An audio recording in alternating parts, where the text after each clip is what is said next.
دکتۆر سەلام زوبەیدی وتەبێژی یاوپەیمانەی نەسر کە لە کەرکووکەوە ڕاستەوخۆ لەگەڵمانە. دکتۆر ئەم کاتت باش، ئەم بابەتە بۆچی ناوە سەر هەڵەدات؟ مرحبا اهلا وسهلا. سڵاو ڕێستان لێبێت.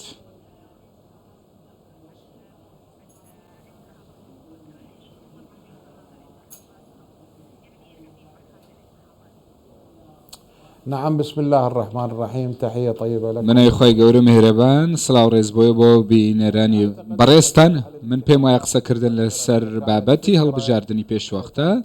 بابەتێکە کە پێشنیار کرا لەلایەن یەکێ لە کۆتلە سیاسیەکان لە عێراق و هەروە هیچ ڕێکەوتنێکی سیاسی لەسەر نییە. هەتا باوەش بڵێم نیقاشی لەبارەوە نەکراوە لە نێوان چوارچێ هەمانگیە خودکوت لە سیاسەکانی دیکە بیرۆکەیەکە کە پێشنیار کراوە لەلایەن دەولەت قانون بەڕێز مالکی کە دنیابینیەکی هەیە لەبارەی پێشنیارێک دەربارەی هەڵبژاردننی پێشوەختەوە بە ڕاستی بابیڵێن هیچ توافقێکی لەبارەوە نەکراوە، هەروە قبوڵش نەکرا لەلایەنە سیاسەکان، چونکە هەڵبژاردننی پێشوەختە پێویستە هۆکاری مقنعی خۆی هەبێەوە، هەروەها ئەرزیەکەش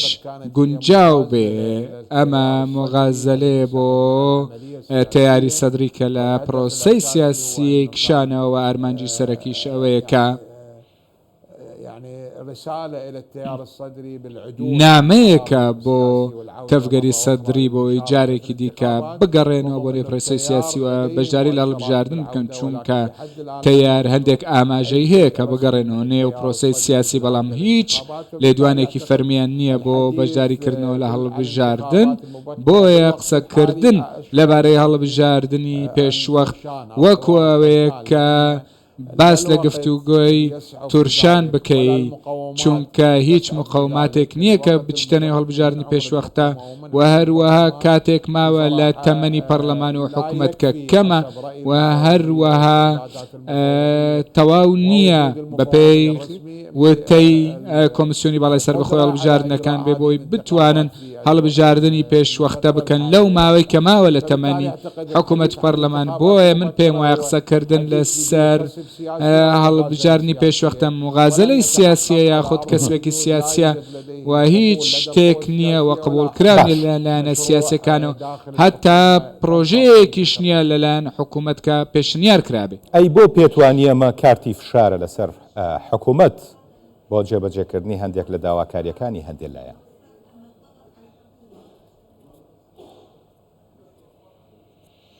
يعني بكل تأكيد واحد من العوامل الأساسية. بێگومان یەکێک لە هۆکارە سەرەکیەکان کەم بابەتە بخرێتە پێشەوە ئەوەیە کە فشار لە حکوومەتی بەڕێز سوودانی بکرێت کە دەیەوێ بەشێک لەو نفوزە کەم بکرێتەوە ئەوەی کە حکوومەت هەیەی و هەروەها ئەو شعبیەتەی کە بەڕێز سوودانی کۆی کردوتەوە لەسەر ئەو ڕەزامەندیەی لەسەر جەنابیان هەیە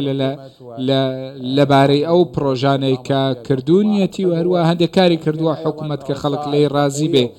ئەمە نامەی نامەن بۆ دەسەڵاتی جێبەجێکردن کە سەرۆکە حکوومەت نوێنەرایەتی دەکا و هەندێ نامەی دیکەشی تێدایە بۆ خەڵکی دیکە کە شابیەتیان کۆ کردوتەوە و هەروە ڕەنگە دەنگ بێنن بەپێی تەقدیراتەکانی ئەمان و هەروەها ئێمە پێمان وایە کە ئەم شێوازی لێ دوانە کە هەڵبژاردننی پێشوەختە دێن پێشەوە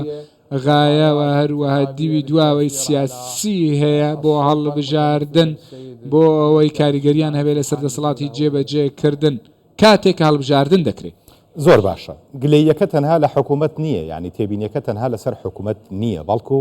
هەندێک لە چاودێران پیان وایە پەرلەمانیش نەیتوانیوە لەم خولەیە ڕۆڵی سەرەکی خۆی ببینێت، بە تایبەتی هەر لە دانانی سەرۆکێک بۆ پەرلەمان کە زیاد لە ساڵێکی خەیان، هەروەها یەکلایکردنەوەی کۆمەڵە یاسا و بابەتی گرنگ کە بابەتی چارەنووسازن بەنسبەت هاوڵاتی عێراقی.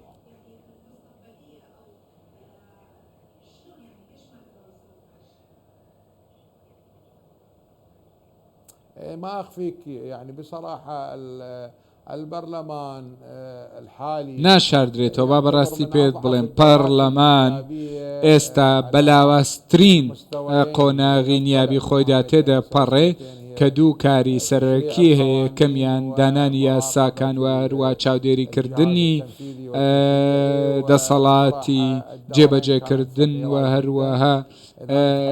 یاساڕاییکردن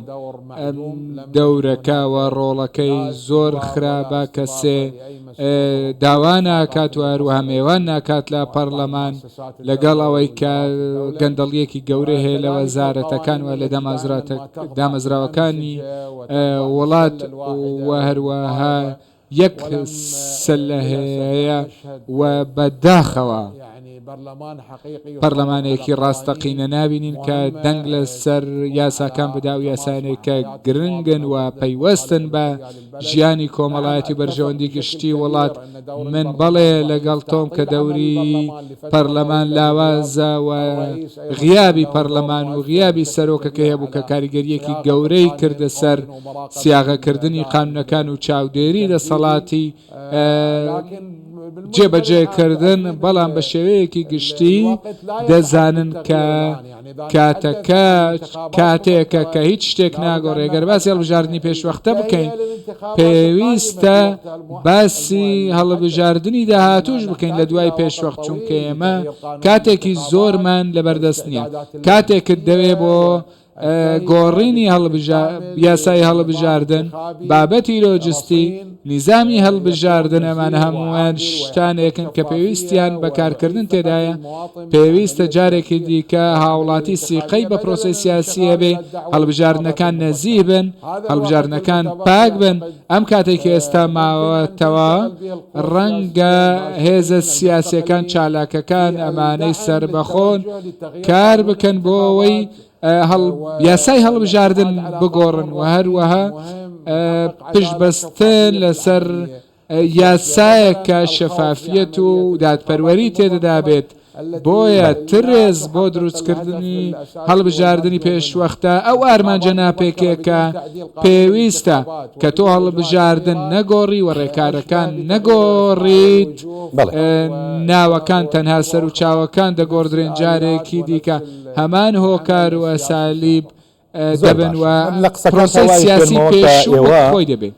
لە قسەکان تاوای خوێنمەوە کە ئێوەکو هاوپەیمانی نەسر لەگەڵ هەڵبژاردننی پێشوەختە لە عێراقدا نین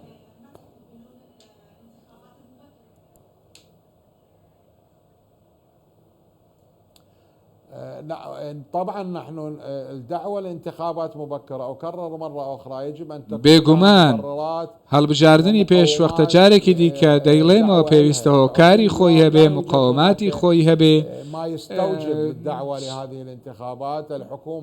ئەوەی کە پێویستە هەبێ نییە بۆ هەڵبژاردننی پێشوەختە بەڵێ گەندەڵی هێشتی ناماقول هەیە بەڵام تەوافقێکی سیاسی هەیە ئێستا استقرارێک هەیە بەڕێز جەنابی سەرۆکی حکوومەت لەگەڵ هەمووان لە هەماهەنگیدایە حکوومەت لەژێر ئەزمە گەورەکانی عێراقدا هەتا لە ناوچەکەیەوە دەزانێت لە ناوخۆ ئەزمەی گەورە هەن بەڵام حکوومەت بەڕێوە دەبا بە شێوەیەکی باش بۆچی گەشتە هەڵبژاردننی پێشوەختەوە بەڵێ ئێمە خەلەلمان هەیە لە پەرلەمان و ویسمان کە نەمەت و سلوکی پەرلەمانی عێراق بگۆڕدرێ هەنێ شت بگۆڕدرێ بەڵام ئەمە ئالتەرناتیڤەکەی ئەوە نییە کە تۆ بشتە هەڵبژاردننی پێشوەختەوە هەموو سیاسیەکان کوتلە سیاسیەکان ئەوانەی کە دەوری ئۆپۆزیسیۆن دەبێنن ئەوانەی کە سربەخۆن داوا دەکەن کە هەیکەلیەت و ستراکچەری نظامی سیاسی و قانونی هەڵبژاردن بگۆڕێ پرۆسەیەکی سیاسی تەنزیمی و دامەزراوەی باش و حکمی ڕەشید بێتە کایەوە بەڵام هەڵبژاردننی پێشوەختە نا بۆی کە هەندێک کەسایەتی داوای دەکەن و هەندێک کەس دەگۆڕن بەڵام نیزامی سیاسی و ئالیاتەکانی کە لە قۆناغی پێشووتر فەشەلیان هێنا بمێنەوە بۆیە هەڵبژاردنێکی پاک هەڵبژاردنێکی سربەخۆ لە کاتێکی دیاریکرا و باشترە لە هەڵبژاردننی پێشوەخت کە ئارمانجەکەی ئەوەیە کە لایەنێتێکی سیاسی یاخود دەشکاندنەوەی تێدا لە نێوان کەسایەتیە سیاسیە جێبەجێکارەکە. بەڕێز دکتۆر سەلام زوبەیدی وتەبێژی هاوپەیمانی نەسر لە کەرکووکەوە لەگەڵ ما بووی سپاس بۆ ئەو کاتەی بە ئێمەت بەخشی.